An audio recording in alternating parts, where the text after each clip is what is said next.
So good morning, good afternoon, good evening around the world. My name is Doug Brunke. I'm the founder and CEO of Global Chamber. One of the tasks that we have and feel we're obligated to do is not just connect you with people for the sake of just getting a new client, but also setting you up for success. And that means the best bankers, the best lawyers, the best everything. And one of the best of all of those things that are essential for you to succeed is here today. Angela Dunce is a badass in LinkedIn. She's a tough cookie and really smart and really creative and really thoughtful. She's been there, done that with LinkedIn, and she is definitely a great resource, a new member for Global Chamber based in the San Francisco Bay Area. Angela came to us as a member through the wonderful and amazing Lainey Denslow, who, as most of you know, wrote the book about Americans, doing business with Americans, dealing with Americans. And I promised I would remember the title precisely. It's Dealing with Americans, right? Or not? Oh. I'm shamed again. Sorry about that. I do have, as a senior moment, I do have my Nariva here that I'm working on and trying to remember Lainey's book. And so that's going to be my number one 2023 goal, is remember Lainey's book. But I definitely remember Lainey because she's the board chair for Global Chamber San Francisco. And she's been, starting yesterday, really getting us into shape in terms of organizing us and putting some things together. And she's given us Angela. So Angela, in terms of her background, she has been in marketing. She has had a long career, and now in the sense of where she's been focusing her expertise on is helping companies, helping people be successful with LinkedIn. And so without further ado, Angela, we're all looking forward to learning more. I think you've got a presentation, and then we should have something like 25 minutes or so at the end for Q&A. So if you have questions, and if you have information about whatever, send it in the chat. And then when it comes time to Q&A, have your questions ready, raise your hand, or we'll ask you to unmute your mic. But if you raise your hand, we'll come to you first.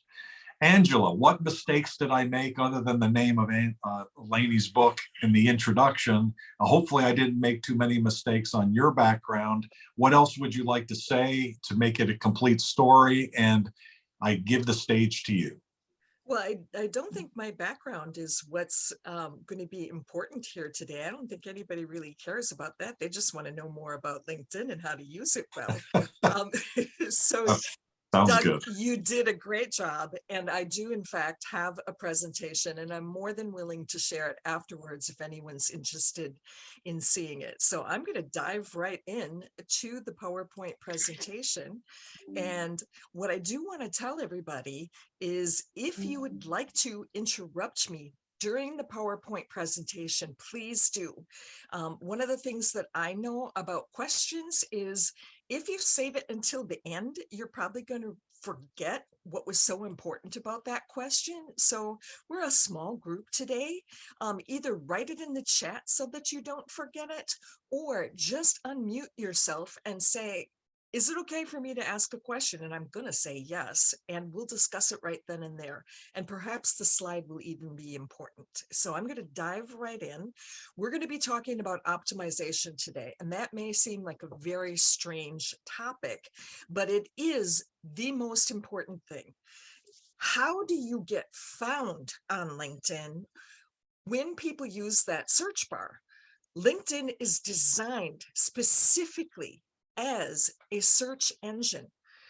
It is a searchable database for people to find the right people for the right opportunities. So let's dive in. So my first question is, why are you on LinkedIn? Now, there are hundreds of right answers to this question, but most people tell me when I meet them at networking events and such, oh, Angela, you have to be on LinkedIn. And this question really that answer really disturbs me. I want you today to make a conscious choice to be on LinkedIn. Why are you on LinkedIn? Is it to establish credibility? Is it to drive traffic to a website? Is it to nurture and create more relationships? Make a conscious decision today about why you are on LinkedIn and then work that decision. Now, the other thing that I want to say is everything that you do on LinkedIn should be done with intention. Don't just be kind of sort of a little bit doing things on LinkedIn. Have some intention and some confidence and some purpose for what you're doing on LinkedIn, and that will change your results greatly. And my last question is, are you missing opportunities? Are people looking at your profile and saying, yeah, maybe not? You want them to say definitely yes when they look at your profile. So Doug, thank you so much. Thank you, Global Chamber, for having me here this morning. This is super exciting to be able to contribute to such an amazing group that's doing such overwhelmingly wonderful work.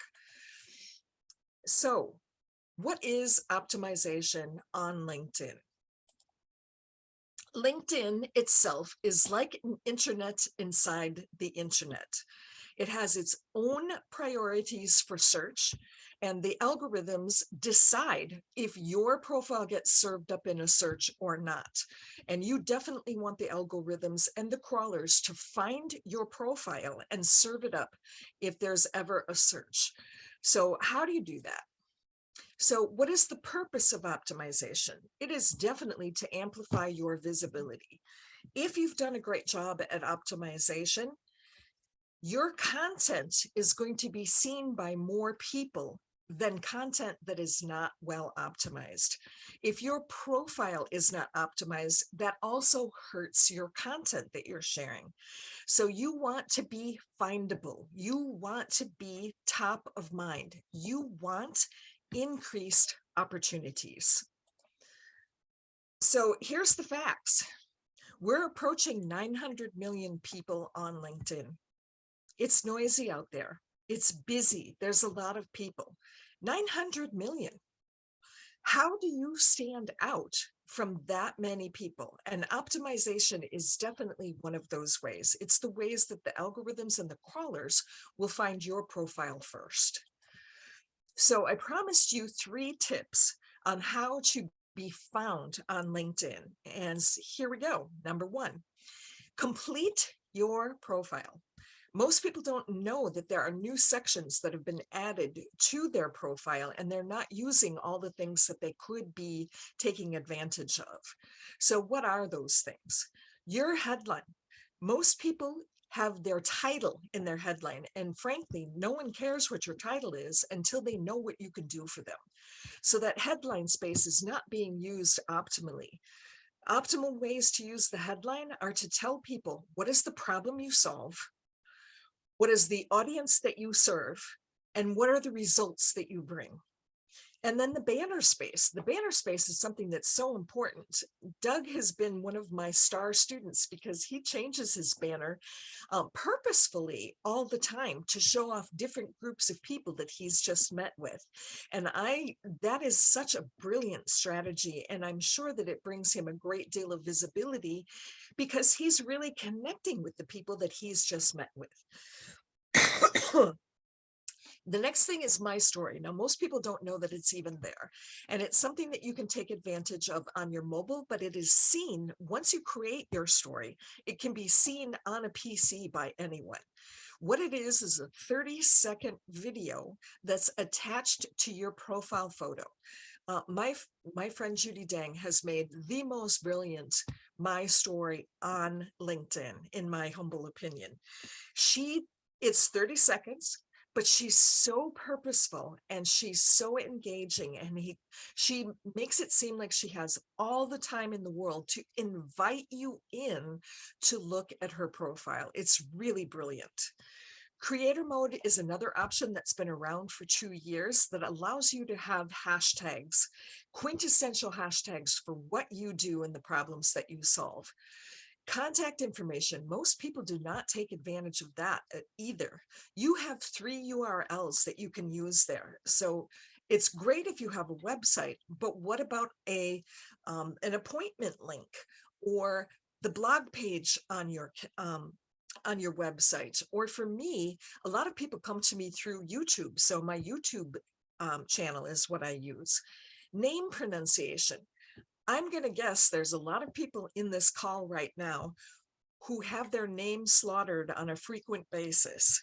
Now, there's a way for you to get around that. And especially if you're a speaker and you'd like everybody from the event to know how to pronounce your name, you can pronounce your name yourself in a small recording on LinkedIn for other people to hear. It's a brilliant feature. And then creator mode allows you to have a clickable link. And LinkedIn is amazing at driving traffic. 52% of all traffic to websites from all social media platforms comes from LinkedIn. So if you want to use a clickable link and drive traffic someplace to a calendar link or to your website, use this clickable link feature. And then also the company page, underutilized by most professionals that I see. So where are these things? How do you find them? So my friend, Sarah Tutlow, has one of the best above the fold views that I've ever seen on LinkedIn. So if any of you are familiar with the old newspaper term, you know, if you're on the streets of New York with the little newspaper boys, you look at the title, the headline on the front page, and you look at the picture and you decide whether you're going to pay for it or not. And that's kind of the way LinkedIn is. You look at somebody's above the fold view, you get 5 seconds to make an impression with that look. And if you've done a good job, they're going to look at least 10 to 15 more seconds worth of your profile. So right here is Sarah's headline. It's right below your name. She says, helping attorneys focus and get the right stuff done. Productivity coach, consultant, speaker for the legal industry. She is the CEO of Firm Focus and creator of Art, an email productivity system. Now, she brilliantly uses some branding tactics. Her logo is right here and then here again on her company page. So excellent brand recognition. Name of her business right here and what she does. Legal productivity consulting.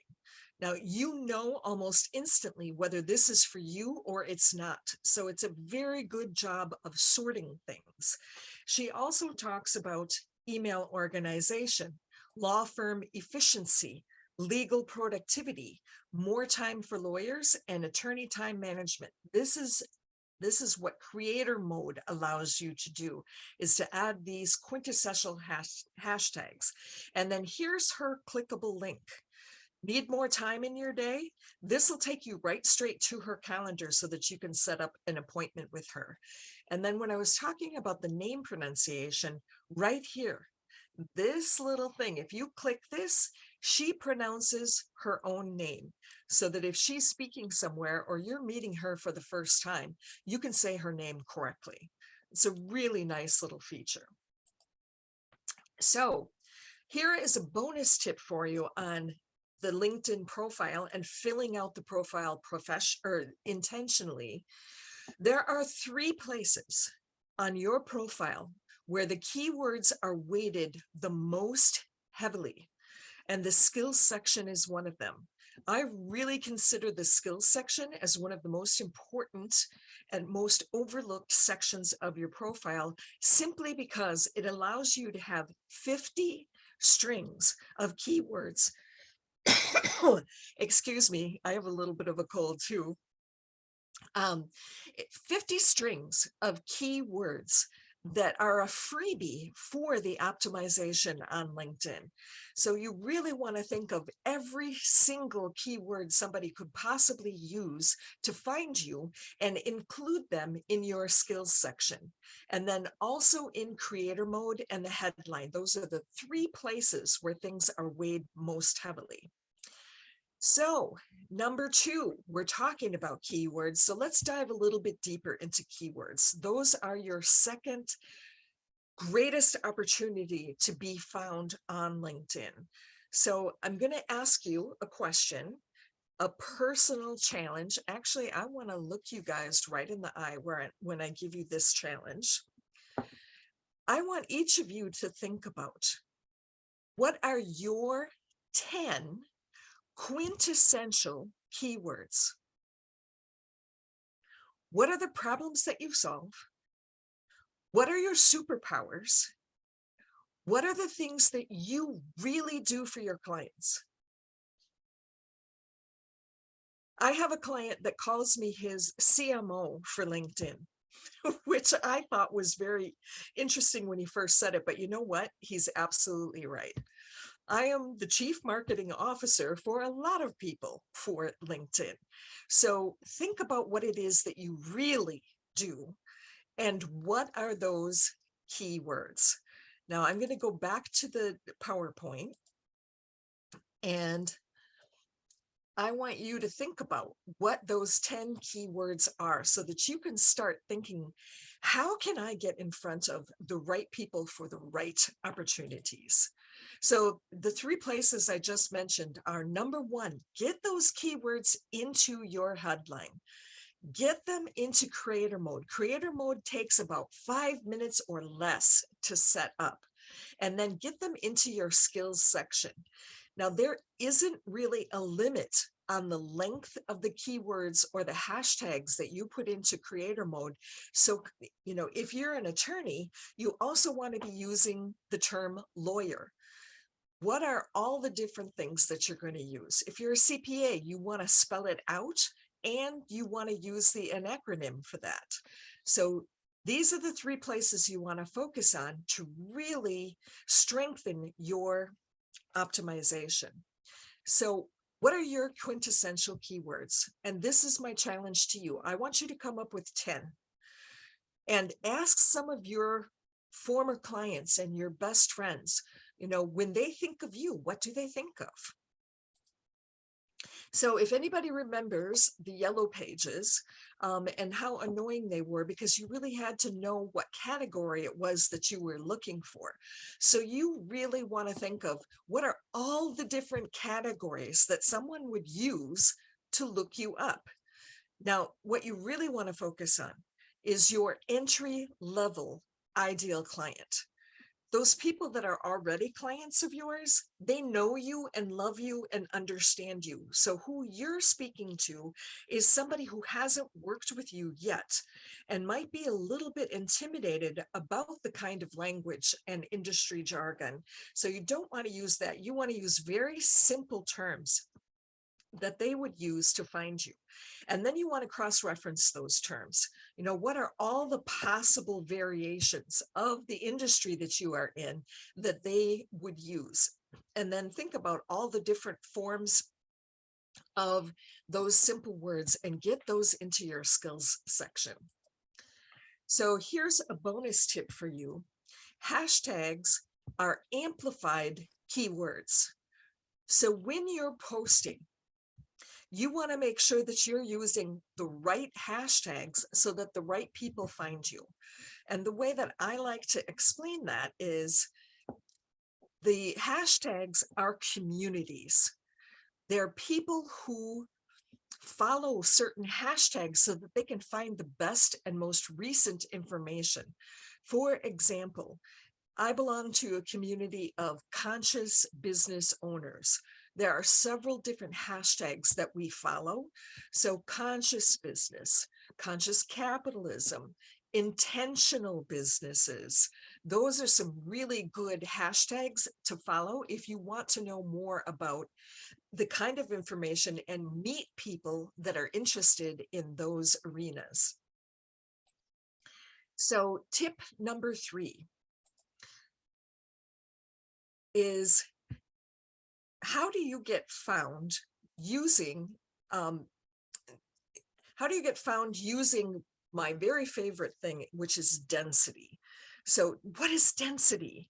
Density is one of those SEO things that most people don't really understand. It's a huge question mark. So here are the examples of what density is. And I want you to imagine this. If your LinkedIn profile was just words, the crawlers and the algorithms are not very interested in your profile. So density is video, it's infographics, it's online articles, it's landing pages and podcasts and blogs. Basically what it is URLs and chunky media. And the key word there being chunky. This is the kind of thing that the crawlers and the algorithms are really looking for, and it will rank your profile so much higher than somebody else's who's just using words. Words are not something that the crawlers care about that much. So have you done a podcast recently with somebody, and can you add that to your profile? Do you have a landing page that you just created that has some wonderful resources? Have you done an article that's been published online someplace that you can share that would be a great resource to your ideal clients? So where do you put this stuff? So the featured section is kind of a freebie for you to add your most quintessential resources. So Sarah does a really great job of hers. These two are podcasts, and I'm going to tell you, there is nothing stickier or more attractive on LinkedIn to the crawlers and the algorithms than podcasts. It is the number one thing that they're looking for. And I'll tell you why. I've unpacked this and tried to figure out what the deal is with podcasts.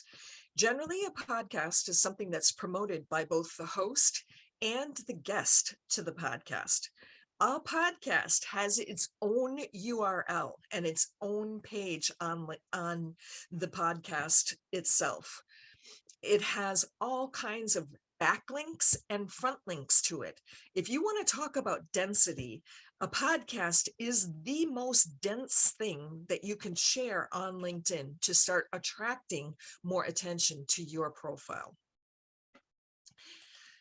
So the other thing is a company page, and this is another bonus tip for you. It's your last one. 3 tips and 3 bonus tips.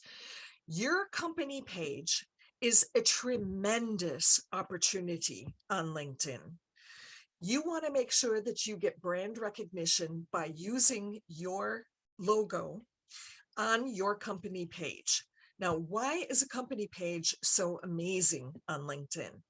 Because it's another whole page internally on LinkedIn that is linked to your profile. I worked recently with an author, and she asked me to create a company page for each of her 7 books. Her findability went through the roof after we completed that project. And then each of those landing pages becomes a specific resource for the topics for each of those books. So not only can you have a company page, but you can have an author page, a speaker page, a facilitator page. Use your imagination and really increase your findability on LinkedIn. So adding a company page is like adding a 10x to the optimization and findability on LinkedIn. And if you know where your logo is, if you know what your company is all about, it takes 10 to 15 minutes to set up a company page. Now, do you have 10 to 15 minutes to 10x your findability on LinkedIn? Or is it something that you can hand off to an executive assistant or a VA that you have? It is more than worth your time. So what I'm curious about is, what are your biggest takeaways from this presentation, and what are you going to do about it? What action steps are you planning to take because of the things that you saw this morning? So now it's time for questions, and let's keep the conversation going. Please do connect with me on LinkedIn. And I also have a link tree that I'm willing to share so that you can see some further resources and ways that you can connect with me. I have a newsletter that I think is a little bit irreverent and sassy and kind of funny, but it's packed full of marketing information, not just about LinkedIn, but about email marketing and a lot of other things. And thank you for your time and attention this morning, wherever you are and whatever time you had to get up to see this presentation. Awesome. Thank you very much. I'll take the honor of asking the first question, and I see a question from Professor Unsees. If you'd like to go second, and then we'll just go around the room. Mine is a little bit more either, I'm not sure what's going on, but historically, you can, in a group on LinkedIn, be able to hyperlink people's names that are in the group. If they're not in the group, the hyperlink doesn't stick. Or if they have some sort of a thing on their profile where they don't allow that, it won't stick. But normally, if they're in the group, you hyperlink, and that's a good thing because then they see it in their notifications and they go to the group and they like it and they kind of populate it. But I've noticed that in the last week, I can't do that anymore. Was never able to do companies and organizations, but now people in groups doesn't seem to be working. And I tried it on my desktop and I tried it on my phone. Do you know if there's been a change in LinkedIn in that area? And could you talk more broadly about maybe the use of groups and how best to use that? Because sorry for the specific question. Groups are still a very viable thing. Now, the insider information is LinkedIn has tried to kill groups several times. I mean, they've had a decade war against groups because they want to be able to control where people are making money. There are a lot of people that have really taken good advantage of groups, but they've given up because the backlash against them has been so huge. But yes, groups have some interesting functions and lack thereof. So I'm not surprised that you're experiencing some glitches. But what I do want to expand about what you said, Doug, is that you can mention people whenever you post something.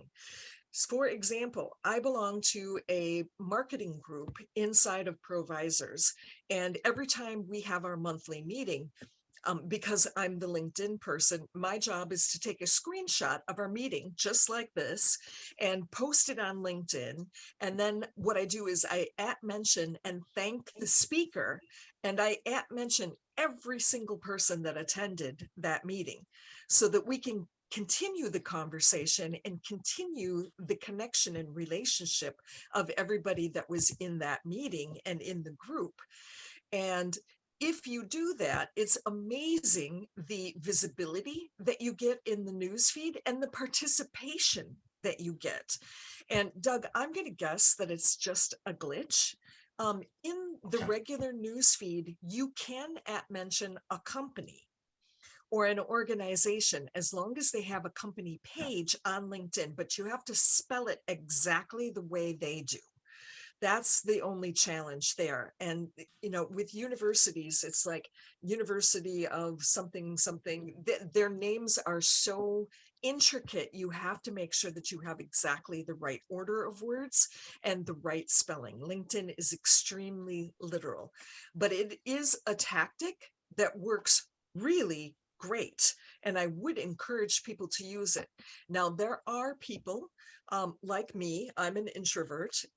You know, if the post has nothing to do with me and it has nothing to add to my audience, I'm going to unmention myself from a post because it really, you know, there's hashtag abuse, there's @mention abuse, there's all kinds of different things. And, you know, people should be allowed to have whatever privacy they prefer.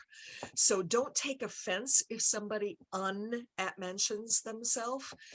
There'll be plenty of other people that are really happy that you included them in that conversation. And in the news feed, you do not even have to be connected to someone to mention them. You don't have to be a first connection.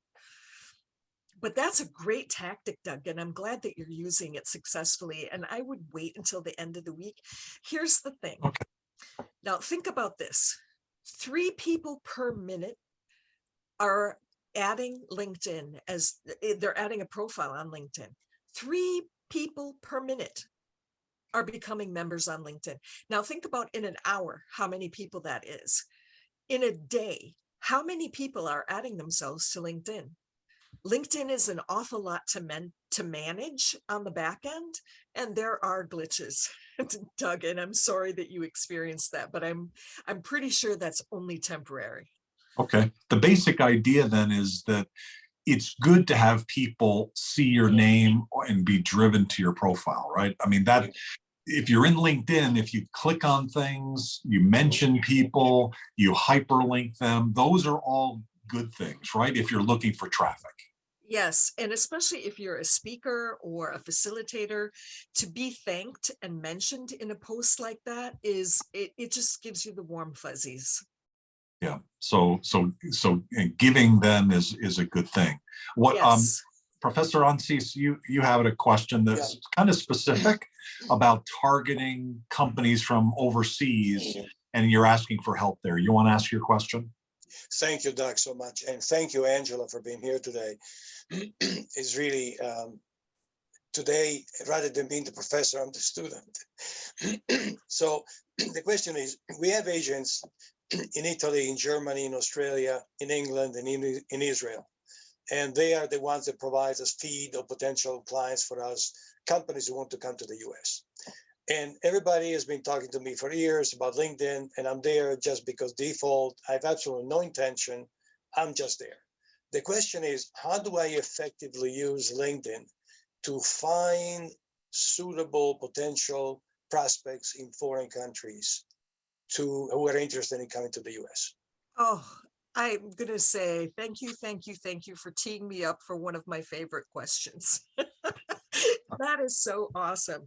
You know, in the presentation, I mentioned that LinkedIn was originally designed to be a searchable database. So those of you who anybody here used to have a Rolodex? Anybody willing to admit it? So what if you had a database that had somebody's complete CV, all of their information, what they do, their expertise, and it was searchable? That's what LinkedIn is, really.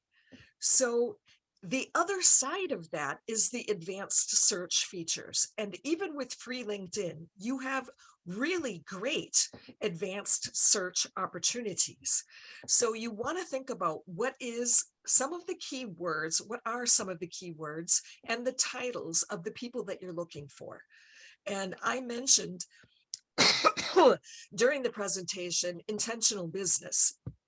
Now that's a really hard one to find, but you can using Boolean search, a string of words to start a simple search and then to drill down into an advanced search. So for that one, it would be intentional business or conscious business and CEO or founder. And that would be the way I would start a search like that to find the right people. Now, as you do advanced search, you get better and better at how to use the right keywords to find those people. Now, if you're really serious about it, or if you have a sales team that you want to get started on that, Sales Navigator is the most powerful tool to find the right people. Now, it's a little on the pricey side. It costs about $1,000 a year, and it really requires some training. It's the biggest rabbit hole I've ever seen in my life. You can go bad so fast using Sales Navigator if you don't have a really specific strategy and the right keywords when you're going into Sales Navigator.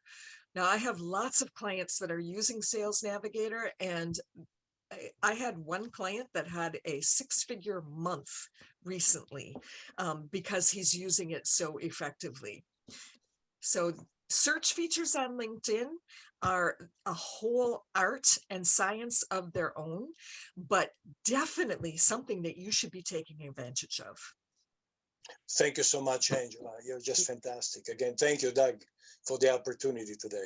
And Professor, I just want to add, I was born in Vincenza.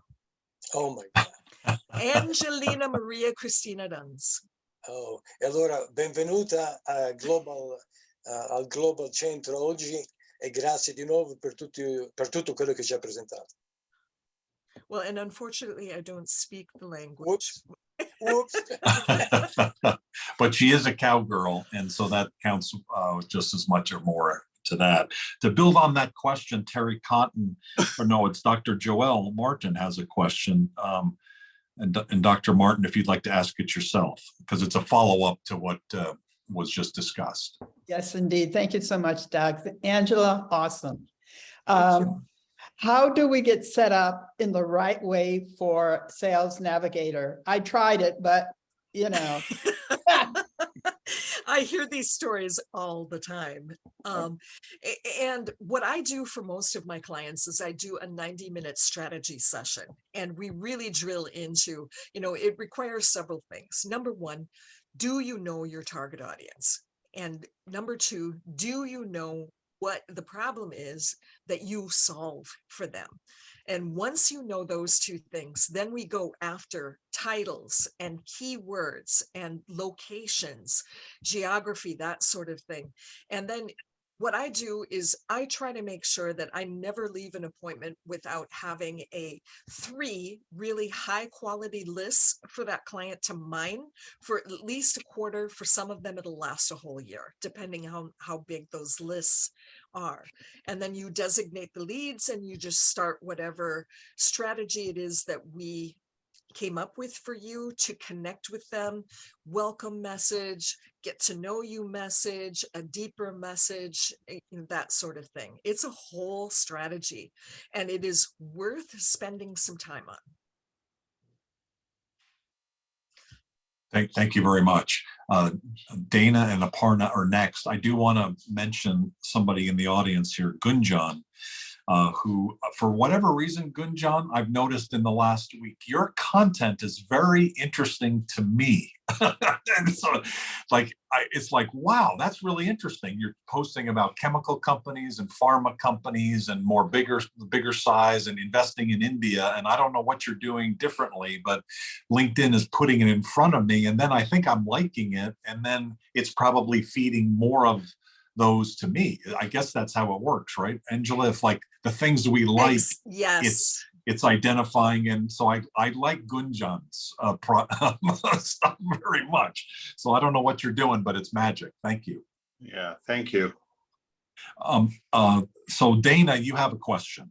Sure, Dana yeah. Austin is the executive director of Global Chamber in Atlanta. Hi, Angela. I think I've been good on a morning, call. Dana. Good morning. I think I've been on a call with you before with San Fran, because I join those periodically. But we're delighted to have you here today. And I certainly, as like many of us, have taken notes and wish to apply. And then you, as the teacher in this setting, will be able to see the results, hopefully favorable. So Awesome. my question to you is, you mentioned 2 things that I do as an author and a speaker, and I wanted to know how to incorporate those under my experience or / profile. I wasn't sure where you said to put those. Yes. So having a company page as a speaker is a super important thing. If speaker is just kind of a sideline, if it's something that's just mentioned someplace, people don't take you seriously. It's something that you have to add as its own experience. And then it's really beneficial to add a company page. So here's the advantage, Dana. I get about 170 hits a week on my speaker page. Now, those are specifically people who are looking for speakers about LinkedIn. So that gives me a huge advantage. So what I do is underneath Cowgirl Creative Coaching and LinkedIn Badass, I have 3 different things. I have keynote speaker, I have author, and I have facilitator and coach. So they're under the same umbrella, but they each have their own company page where I can put resources. And what I do is, if I get the recording from one of the events that I've done, I will add that onto my speaker page so people get to see me in action and really get a feel for what it is that I deliver and how I deliver it. And they can decide for themselves, do they like my style? Do they not like my style? But the same with your author page, because what you'd like to do is sell more books, right? Yeah. So Yeah. you want to put a link directly to Amazon or your website or wherever it is that you do your book sales so that people can find that out and buy 5 of them and hand them out to their friends. I'm jumping out of my skin with joy. Thank you, thank you, thank you. You're so welcome. Oh, thank you, Dana. Aparna has a question, and she's the one that has quite a bad throat cold, so she asked me to ask it for her. And it relates to the number of hashtags, and I'm going to add the number of hyperlinks as well. I've personally found that it's somewhere between 35 and 40 hyperlinks of people. It stops you and says Yes. you've reached a limit. And what Aparna is saying on the hashtag side of it, she's saying it's limited to only 4. And my experience is not that I can put dozens maybe of hashtags. Are there limits? Is the limit on the hyperlinks valid, like what I'm saying? And then what about hashtags? There is a limit, and I do believe 40 is the limit for the app mentions. So you want to, unfortunately, you're going to miss some people. So I make judgment calls about who are the extroverts that want to get mentioned and who are the introverts that probably don't want to get mentioned. Yeah. And if you're an introvert, you see the world in a little bit different way. So I apologize to all the extroverts out there that don't quite think and they don't quite slice and dice things the way I do. But with the hashtags, now 2 years ago, there were a lot of baby boomers that really complained about hashtag abuse. They don't want to see 10 or 15 hashtags at the bottom of a post. They consider it yelling. And so LinkedIn, if you put more than, it really kind of depends on the length of the words. I usually tell people no more than 1 line.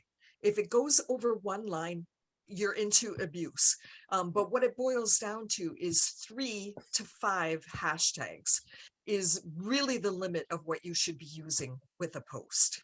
Okay, so that's more of a best practice rather than a physical limitation.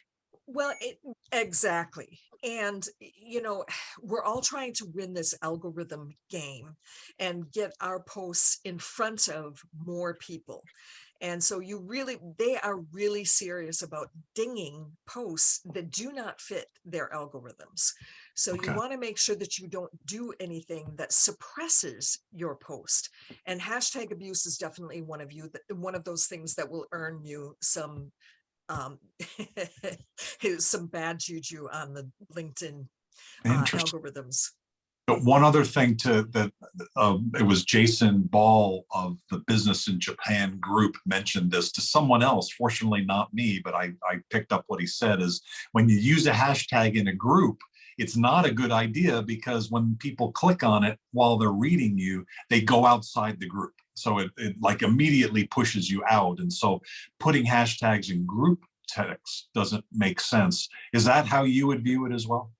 Well, there's because it's not searchable in the group either, right? Like if you put a hashtag no, in a it would group, be out in the main news feed that it's going to take you. yeah. So if you're posting a hashtag in a group, it doesn't really have any value.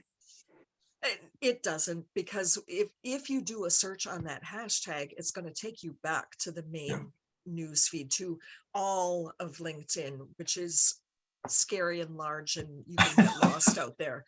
900 million people. Oh my God. So here's my 2 cents worth on this whole algorithm game, trying to get things in front of the right eyeballs. I usually err on the side of behavior. How do people actually behave when they're looking at posts rather than algorithms? A lot of people will say, oh, don't use your YouTube links and send them straight to YouTube because LinkedIn wants them to stay on LinkedIn. Well, my business model is to send them to YouTube and have them get lost with my 109 videos over there so that I'll get a message that says, Angela, I just watched 3 of your videos and I'd like to learn how we could work together. So I'm erring on the side of behavior. I want them to get lost on my YouTube channel. I don't care that LinkedIn penalizes me for using a YouTube link. So I'm much more interested. I'm a marketer.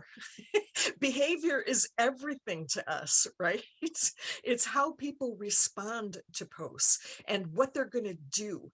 And every single thing that you post, you want to think about what is the action that you want that person to take.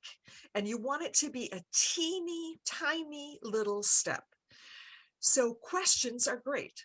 What do you think? What has your experience been?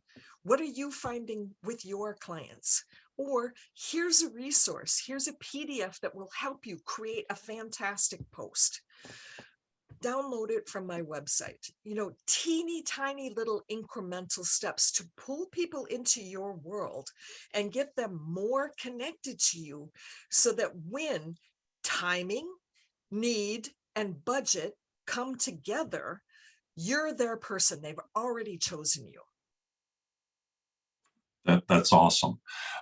Kind of related to what you said. I don't know if Gunjan, you can ask your question or make your comment, but I've noticed the same thing that you mentioned in the text, and that is sometimes you can't find people in the search engine for within LinkedIn. So you go out into Google and you search them, and then they show up. You know, that's just one of those quirkinesses that you mentioned earlier, right? That there's something about their search engine that's very specific and misses a lot of things. Yes, and if you have not optimized your URL for your profile on LinkedIn, that's one of the causes of that right there. Okay. Huh. Optimize how? What do you mean? You have a specific URL that is connected to your LinkedIn profile, Got it. and they assign that with a lot of letters and numbers behind it. What you want to do is you want to edit that and customize it specifically for you. And I'll give you a fabulous example of branding. I have a friend from the University of Wisconsin that works at Woodruff Sawyer. Now, he is their cybersecurity guy. He is one of the world's foremost experts at cybersecurity insurance. And he calls himself CyberDan. And so his URL includes CyberDan. So if you enter CyberDan on LinkedIn, you're most likely going to come up with his profile and only his profile. Really brilliant use of branding. Okay. Usually it would be just your name, right? Or are you talking Yes. about? And some people will actually add a business as well. So, Okay. because how many Dougs are on LinkedIn?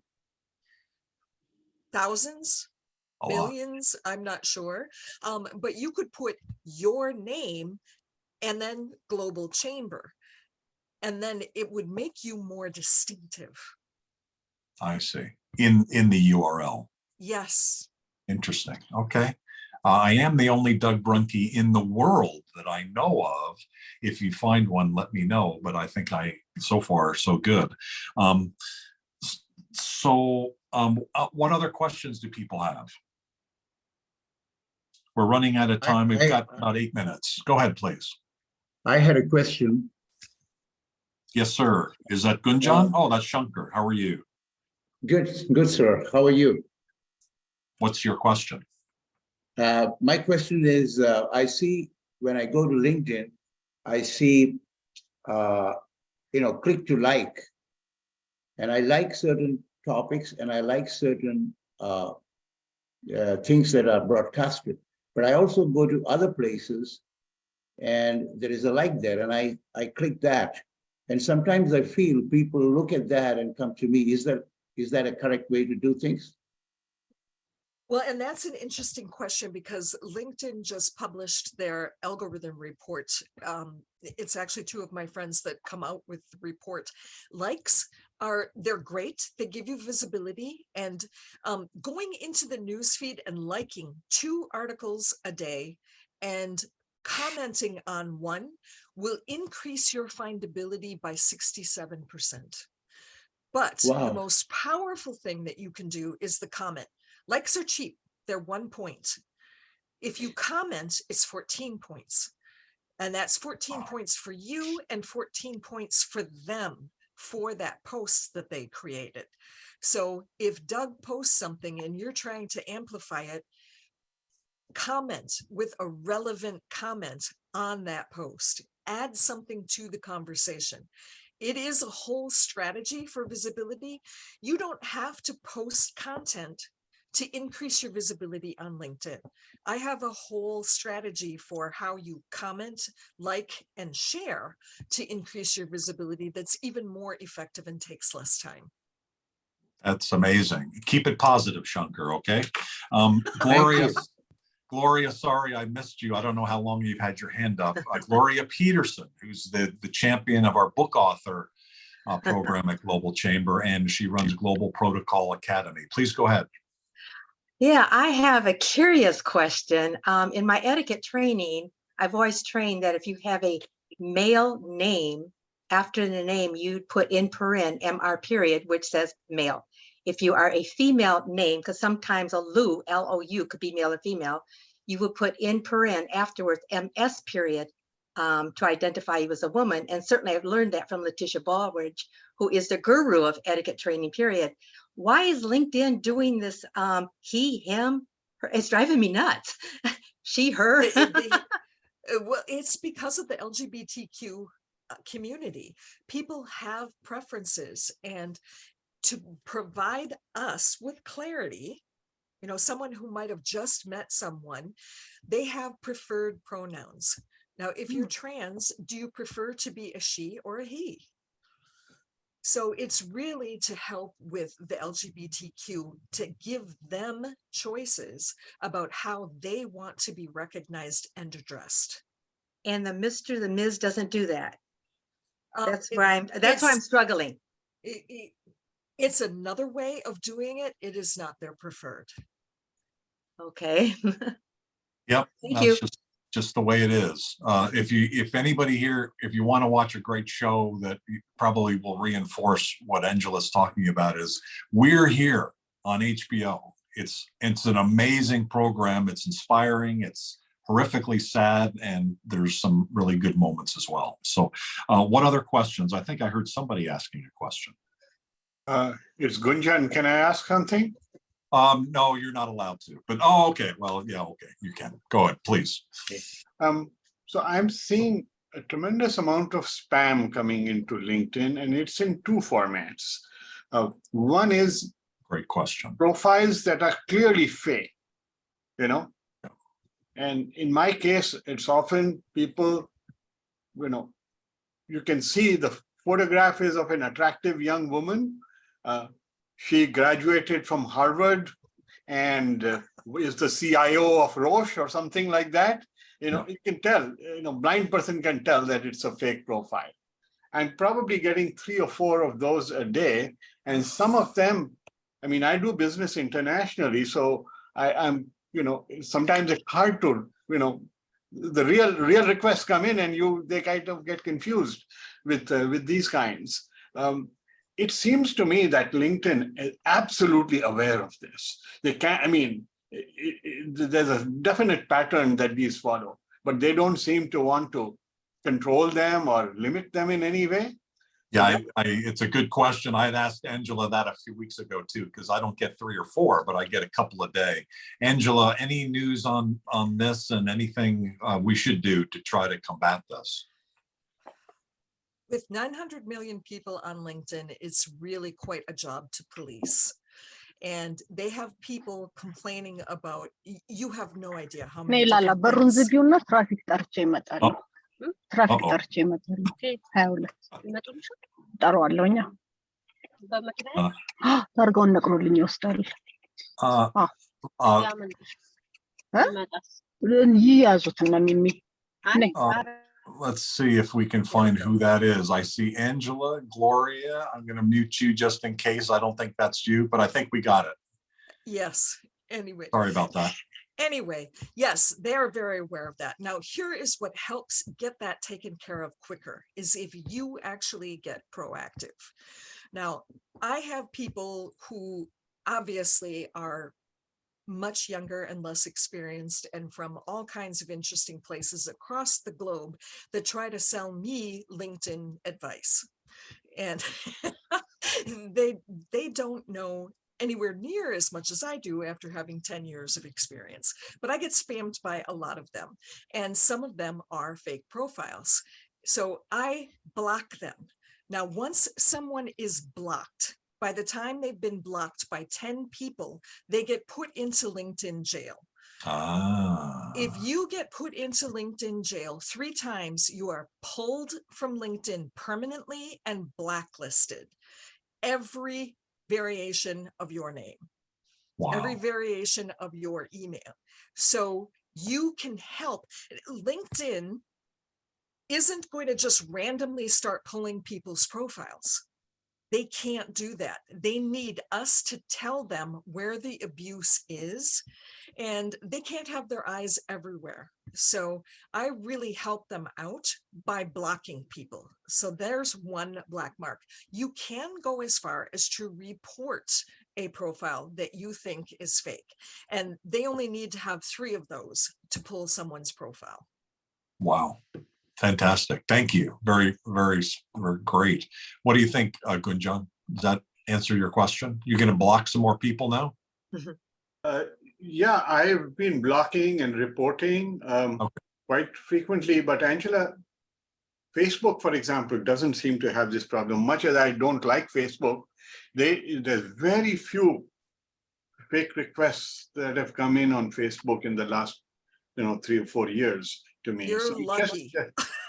Yeah, no, I get a lot more on Facebook. Okay. You're super lucky. Got it. Okay. It may be the size of your profile on LinkedIn, which is sizable. So you're a target. Right. For sure. We're at the end of the hour, and so I think we, just for courtesy's sake, we should wrap up like we normally do, and give Angela just a moment to recap anything that you'd like to emphasize. Angela, there was one question from Gloria about the chat area, whether it's savable, and I don't think there's any difference with the one today, so you should be able to save it. Gloria, Yeah. Are you still having a problem? No, there are no dots. No dots to the right of to give you that option. It's not here. Yeah, I don't know what your. Does anybody else have a problem saving the chat? It's here for me. It's at the bottom, Gloria. Bottom. Oh, there? Go all the way to the I bottom. found it. It's in a different place. Yeah, it must be. It Thank could have been you. an update. No worries. I It's think in you a need different more. spot. One of the things that Gloria is famous for is, other than her kindness and generosity, is color. And so I'm really enjoying the color of the broad, bold colors there for sure. And Angela, would you like to say a few words as we wrap up? Any final comments you'd like to make? The only point I really want to make is, what does LinkedIn do for you? How can you get LinkedIn to grease the wheels of whatever your business model is in the most effective way? I like to think of it as kind of the centerpiece for my business model, and it'll send people into the places that they need to go to move them a little bit farther along the whole client and relationship journey. If you think of LinkedIn as a relationship tool and not a lead generation tool, I think you'll have a great deal more success, because somebody that just met you is probably not going to do business with you. But if they know you and like you and trust you, if you've built that relationship, LinkedIn's going to work a whole lot better for you. Great advice. Thank you. Thank you so much, Angela, for sharing today. Really great words of wisdom. We decided we were going to do some LinkedIn programming this year, and fortunately we have Angela as a resource. And so I encourage all of you certainly to connected on LinkedIn. Talk to Angela about your own business and your own interests and what you might be able to benefit from, and then people that probably 9 out of 10 people that need help in LinkedIn. I would guess. At least, I mean, it's clear that it's an amazing tool, and it's underutilized because we just don't know. And Angela knows. So please use that resource for sure. In terms of using LinkedIn, for our side of things, we do LinkedIn audio events now. We used to do Clubhouse events and we switched over to LinkedIn, and there's 3 of them coming up. Once a month, we do an export foreign direct investment meetup in LinkedIn audio. And the next one is at the end of this month, I think the 30th. And then there's a Women in Global Leadership meeting that we've been doing on Clubhouse once a quarter. We've now going to do this first one in February. And I think Lainey is part of that. And I'm not sure if she's still here. I'm here, Doug, and it's February 8th at, for me, 7 o'clock in the morning if you're in California. So get up and share part of the morning with us. Thanks for your leadership on that. And it's there is an agenda item on the Global Chamber calendar for it, but it hasn't been set up in LinkedIn yet, despite me promising I would get it done this weekend. That was one of the things I didn't get done. So I need to stop looking at my grandson and worry about a few things like that one. So I'll work on that this week, Lainey. Thanks for all that you do. Thanks everybody for attending today. We've got a full week of other activities. Jump in as you can, when you can. And if there's anything you need, anything, just reach out and give us a call or a text or a WhatsApp or an email, and we'll find some way to help. Thanks, everybody. Thanks, Angela. You're welcome. Thank you for having me. Thank you. Our pleasure. That was great.